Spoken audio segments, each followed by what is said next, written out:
personnes. Ce sont des meurtres ou des disparitions qui remontent parfois à plus de 20 ans. Exceptionnellement, une équipe de TF1 a pu suivre le travail de ces policiers et gendarmes durant plusieurs jours. C'est un dossier de Ludovic Romanins, Jean-Yves May et Alexis Pinel.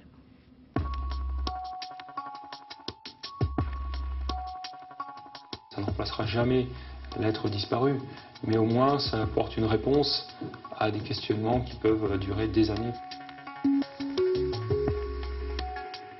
Je veux la vérité. Et ce qui me rend malheureuse, c'est que je sais qu'il y a des gens qui savent. Voilà, c'est ici, dans ce secteur qu'elle a été retrouvée, sur les bords de la Saint-18. Sabine Dumont avait 8 ans, aujourd'hui elle en aurait 30. Elle a disparu le 26 juin 87 sans laisser de traces, à 50 mètres de sa maison, sur cette portion de route longeant la voie ferrée. Ses vêtements posés en tas seront retrouvés le lendemain le long de la nationale. Son corps sans vie gisait dans ce fossé. La petite fille a été étranglée, violée et en partie brûlée. Son meurtrier n'a jamais été identifié. Au bout de 22 ans, la haine, elle est partie. La vengeance, il n'y en a pas. Et on est des gens civilisés et on veut savoir ce qui s'est passé.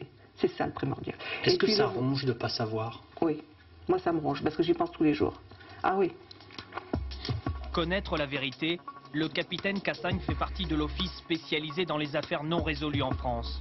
Il travaille sur le dossier de Sabine Dumont depuis plusieurs années. Sur son bureau, le procès verbal de flagrance a jauni. Il a fallu le relire, l'analyser pour trouver des failles dans la procédure, des pistes mal ou non exploitées jusqu'à maintenant. Le temps fait son effet, bien évidemment, et puis là où c'est très difficile, c'est que là on constate également que des personnes sont décédées, des témoins, les témoignages s'effritent et ça devient très compliqué. Parmi les hypothèses envisagées, celle d'un tueur en série. À la même époque, 3 autres petites filles seront retrouvées mortes autour de Paris. Virginie Delmas et Emma Grédary avaient 10 ans. Perrine Vigneron, 7 ans. Même région, même circonstances. Bonjour monsieur. Il y a 2 mois, les enquêteurs font un rapprochement avec un 5e dossier. Une fillette agressée dans des conditions similaires. On va vous poser quelques questions par rapport à ce qui a pu arriver à l'époque à votre fille.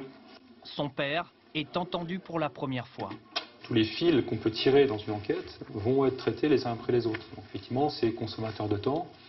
Et on ne peut pas vous dire, voilà, on vous garantit qu'en 6 mois, ça va être plié, ça va être élucidé. Il y a aussi des affaires qu'on ne sortira jamais. Mais je dirais que ne serait-ce qu'une affaire ancienne élucidée sur 100, c'est quand même déjà un grand succès.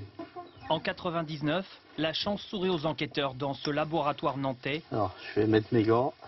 Une trace ADN est découverte sur le t-shirt de Sabine Dumont.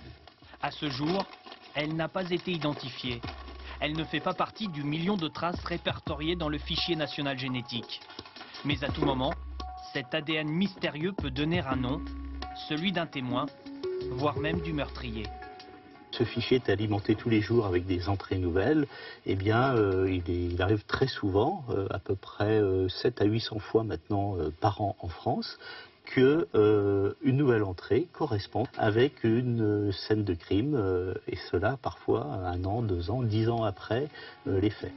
Actuellement, 3000 dossiers d'affaires non résolues sont encore ouverts. Les enquêtes se poursuivent. Tous sont conservés précieusement dans ce lieu sécurisé. Sur ces étagères, la mémoire des crimes en France s'entasse. Au milieu de noms célèbres, beaucoup sont anonymes.